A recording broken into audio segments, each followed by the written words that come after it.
Bueno, a Chomsky se le ocurre una respuesta a manera de hipótesis, por supuesto, una respuesta para ser contrastada en los diversos estudios. Y de hecho, hasta el día de hoy se sigue trabajando en cuanto a la respuesta y la hipótesis que se da. Hoy en día se sabe mucho más que en los años 60 del siglo pasado, ¿no? Pero, digamos, y bueno, y hay una serie de acuerdos respecto de lo que es el lenguaje en este sentido de las ciencias cognitivas, ¿no? Hay una serie de acuerdos sobre la propuesta chomskiana, hay otras cuestiones que fueron modificadas incluso por el propio Chomsky, así que esto es, bueno, lo que ha ocurrido en los últimos, imagínense, 80 años, ¿no? 60 años, desde los años 60 del siglo pasado hasta este año. Entonces, bueno, lo que plantea Chomsky es lo siguiente. Nos dice, el lenguaje es una, nuevamente cortado, también con eso he estado peleando, facultad innata. No vale, vamos a ver. El lenguaje es una facultad innata, es lo primero que dice, ¿sí? Es una facultad innata de adquirir una o más lenguas, pueden completar, de forma espontánea. Esto quiere decir sin instrucción especializada. O sea, los niños no vamos, cuando somos niños o los bebés no van a clases para aprender su lengua materna, ¿no? Claramente.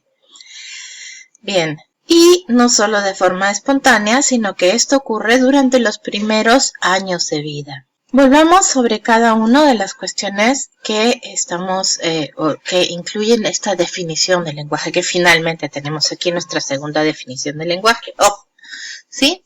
El lenguaje es una facultad innata. Me molesta que salga de esta manera, pero bueno. Es una facultad innata. Esto significa que es una facultad con la cual los seres humanos nacemos, ¿de acuerdo? Esto es bien importante. Es decir, se trata de una facultad con la cual nacemos. Venimos ya programados con esta facultad. ¿En qué consiste esa facultad? Bueno, pues en lo que nos dicen a continuación, ¿no? Una facultad de adquirir una o más lenguas, como de forma espontánea.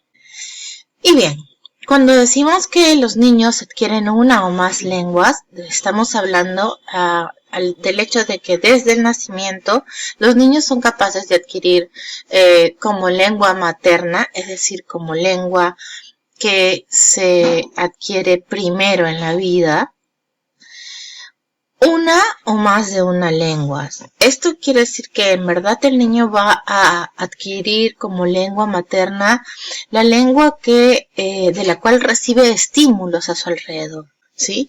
No cualquier lengua del mundo, sino aquella de la cual recibe estímulos a su alrededor.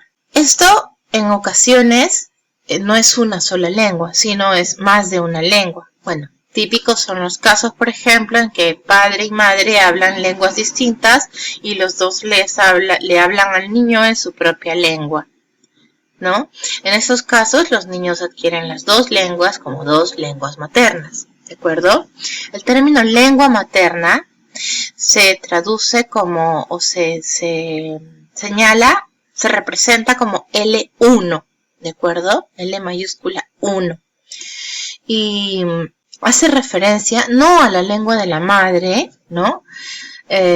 Como podría sugerir, pero al ser un término técnico en verdad tiene otra connotación. Se refiere a la lengua a la primera lengua o lenguas que los niños adquieren por tener estímulos de ella. Otra situación común en donde se adquiere más de una lengua es cuando, por ejemplo, los padres hablan una lengua, pero viven en un entorno, en una ciudad donde se habla otra lengua. ¿De acuerdo? También es muy probable en esos casos que los niños adquieran dos lenguas maternas, ¿no? Unas en mayor grado, otras en menor grado, eso depende de varios factores que luego podríamos comentar, pero bueno, es así. Entonces, lo que Chomsky digamos, en lo que Chomsky repara con respecto a esto, no es en la adquisición propiamente de una o más lenguas, que ya resulta ser un proceso bastante complejo, porque si nos ponemos a pensar en todo lo que implica hablar castellano, solamente hablemos de castellano, una sola lengua, imaginemos como lengua materna, ¿no?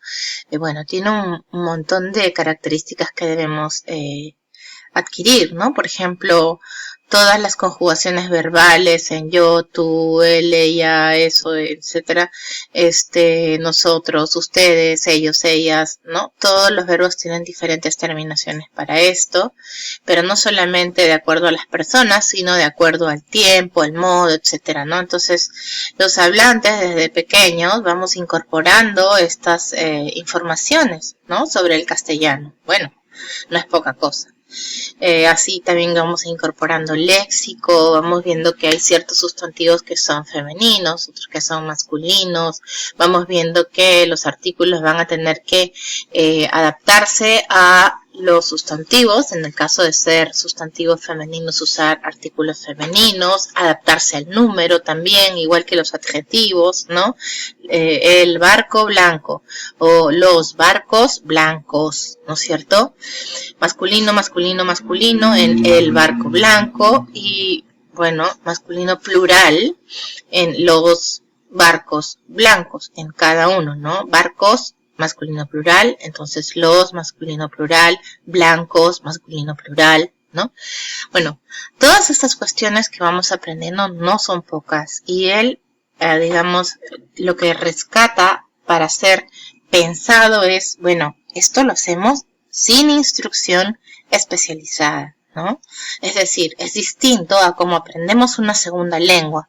No vamos a una clase de bebés en nuestro portabebés, ¿no? Para recibir clases. No ocurre como cuando aprendemos luego de adultos una lengua, que vamos a una clase, ¿no es cierto? Y la clase es dirigida y se nos presenta primero cierto tipo de construcción para aprender, un determinado tipo de vocabulario, un tipo de pronunciación, ¿no? Un grado de dificultad en cuanto a la pronunciación, a la entonación, etcétera, y luego vamos aprendiendo de forma progresiva.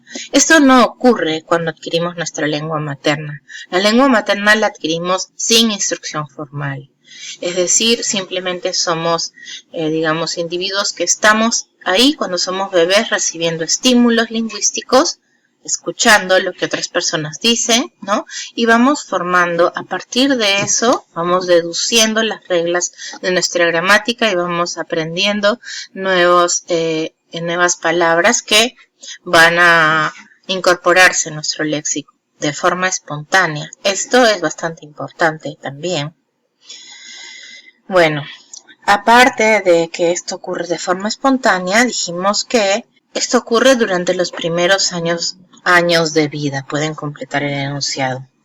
Qué fastidio. Bueno, en este sentido se habla de un asunto bastante importante que lo van a ver también en la lectura de Walde, que se denomina el periodo crítico. Se dice que los niños son capaces de adquirir su lengua materna, sí, de forma espontánea, etcétera, durante un periodo de tiempo que abarca, bueno, los investigadores todavía no se ponen de acuerdo, entre los 0 y 7, 9, 12 años aproximadamente. ¿De acuerdo? Es decir, ese es el periodo en el que el niño o niña debe recibir estímulos lingüísticos, es decir, estímulos en una lengua específica. Debe poder escuchar a las personas hablar. Ojo que en algunas comunidades ni siquiera les hablan a los niños propiamente bajo la idea de que, bueno, no le puedo hablar al niño porque el niño no me puede contestar. ¿De acuerdo? Pero basta con que hablen alrededor de él para que el niño pueda adquirir su lengua materna.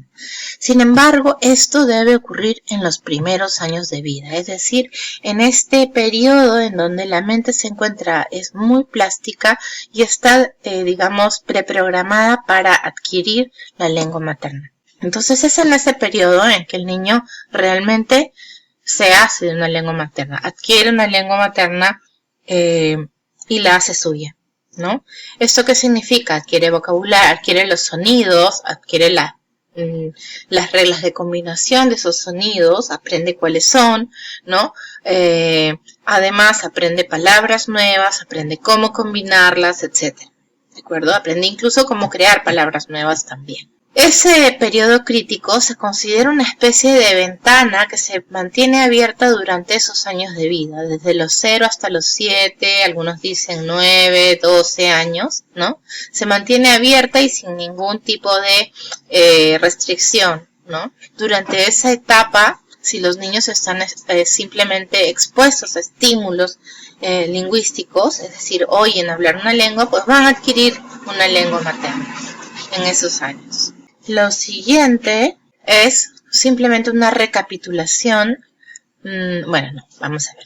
Lo siguiente es el caso de Ginny. El caso de Ginny viene a ser un caso muy estudiado, al igual que el caso de otro niño, en otro contexto. Pero bueno, vamos a ver, el caso de Ginny. Ginny es una adolescente, el caso de Ginny es un caso que se estudió aproximadamente a partir de 1973, si no me equivoco, ¿de acuerdo? El caso de Ginny es un caso de una niña de aproximadamente 13 años, que fue encontrada alrededor de los 13 años en las calles de Los Ángeles con su madre, en un estado de abandono y de deterioro muy grave.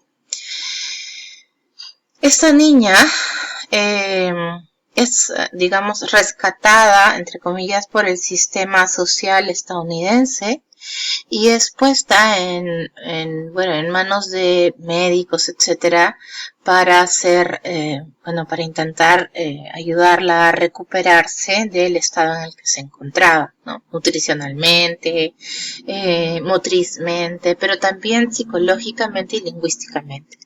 Ginny no hablaba, tenía 13 años, pero no era capaz de hablar.